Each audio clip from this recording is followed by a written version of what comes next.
இந்த பொடியுள்ளியெல்லாம் தண்ணியில் ஊற போட்டு நான் ராத்திரியே பக்காவாக ஊறிச்சு ஃப்ரிட்ஜில் எடுத்து வச்சிட்டேன்.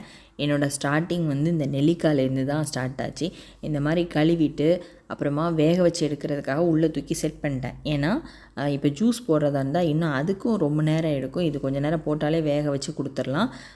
2 டிஃபன் பாக்ஸு கொடுத்து விடணும். அதில் ஒரு பாக்ஸில் வந்து நான் குழிப்பணியாரம் ரெடி பண்ண போகிறேன். இதுக்கு வந்து நான் கோதுமை, பழம், அதுக்கப்புறம் நாட்டு சர்க்கரை இது எல்லாத்தையும் மிக்சியில் போட்டு மாவு மாதிரி கொஞ்சம் அரைச்சி எடுத்துகிட்டு அப்புறம் இந்த மாதிரி கல்லில் ஊற்றி எடுக்க ஆரம்பிச்சிட்டேன். இதுக்கு வந்து நான் தேங்காய் எண்ணெய் தான் யூஸ் பண்ணியிருக்கேன் பொரிச்சு எடுக்கிறதுக்கு. அதுக்கப்புறமா வந்து அடை தோசைக்கு உள்ளி உரித்து ஆல்ரெடி வச்சுருந்ததுனால ஈஸியாக போச்சு.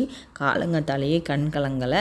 அப்புறமா எப்போ பார்த்தாலும் கடுகு கடலைப்பருப்பு போட்டுட்டா கரிஞ்சிரும். அதனால் பக்கத்துலேயே நின்று அதை கறியை விடாமல் வறுத்தெடுத்து கருவேப்பிலை, மஞ்சப்பொடி, பொடி உள்ளி எல்லாத்தையும் போட்டு நல்ல ஒரு மிக்சிங்கை போட்டு அப்புறம் கார அடை தோசைக்கு மேலே மாவில் கொட்டிட்டு மிக்ஸ் பண்ணிவிட்டு அதுக்கப்புறமா தோசையையும் சுட்டு இன்னொரு பாக்ஸு, ஒன்றில் குழிப்பணியாரம், இன்னொன்றில் அடை தோசை, இது ரெண்டும் தான் இன்றைக்கி லஞ்சுக்கும் காலையில் பிரேக்ஃபாஸ்ட்டுக்கும் பசங்களுக்கு கொடுத்து விட போகிறேன்.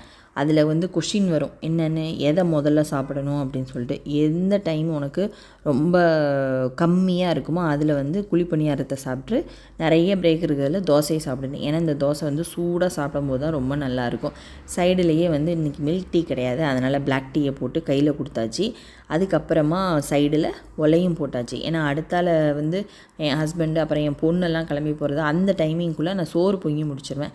அதனால் கடகடன்னு ஒரு சைட்லேயே சோறு பொங்க ஆரம்பித்தேன். இந்த வாழைத்தண்டை நேற்று ராத்திரியே நான் கட் பண்ணி வச்சதுனால தான் இன்றைக்கி காலையில் எனக்கு ஈஸியாக போச்சு. அதனால் வாழைத்தண்டை பொரியல் பண்ணிகிட்ருக்கேன். குழம்பெல்லாம் எதுவுமே தேவையில்லை, இந்த வாழைத்தண்டை போட்டே நல்லா மிக்ஸ் பண்ணி சாப்பிட்ருவாப்புல. சைட்லேயே வந்து லிட்டில் ஹார்ட்ஸ் பிஸ்கெட்லாம் கொடுத்து பேக் பண்ணியாச்சுப்பா ஸ்கூலுக்கு கிளம்புன்னு சொல்லி அவங்கள அனுப்பிச்சி விட்டாச்சு. அதுக்கப்புறமா இல்லை சோறு பொங்கின அதில் அது வந்து முட்டை, வாழைத்தண்டு பொரியல், இதுதான் இன்றைக்கி குழம்பே கிடையாது. அதுக்கப்புறமா வந்து உளுந்த வடைக்கு மாவரைச்சி வச்சுருந்தேன். என்ன அப்படின்னா இன்றைக்கி என் ஃப்ரெண்ட்ஸ் எல்லாம் போய் நாங்கள் மீட் பண்ண போகிறோம். அதான் பிளான். எப்போ எல்லோரும் ஆளுக்கு ஒன்று ஒன்று செஞ்சு கொண்டுட்டு வாங்கன்னு சொன்னதில் என்னோடய ஃப்ரெண்ட்ஸ் எல்லாம் மலையாளிஸ். அதனால் நீ வந்து வடை கொண்டுட்டு வந்துடுன்னு சொல்லிட்டு, நம்ம ஸ்பெஷல் அதுதானே, அவங்களுக்கு வடை வராது அப்படிங்கிறதுனால நீ வடை போட்டு கொண்டுட்டு வந்துடுன்னு சொல்லிட்டாங்க. சரி தட்ட முடியாதே, நேர் விருப்பமாக இருக்கேன்னு சொல்லிவிட்டு ஓகே. அதுவும் இல்லாமல் எனக்கும் வந்து வடைனா ரொம்ப பிடிக்கும். அதனால் உளுந்த வடையை போட்டாச்சு. கிறிஸ்பியாக சில வீடியோஸ் எல்லாம் தேடி கண்டுபிடிச்சி சில டிப்ஸ் எல்லாம் எடுத்து அதுக்கப்புறமா இந்த மாதிரி கரெக்ட் ஷேப்பில் நல்ல ரீதிக்கு செஞ்சு முடிச்சிட்டேன். என் ஃப்ரெண்ட்ஸு கொண்டு வந்திருந்தாங்க அவ்வளோ ஐட்டம்ஸு. அதெல்லாம் போய் சாப்பிட்டுட்டு ஜாலியாக என்ஜாய் பண்ணிட்டு வந்தாச்சு.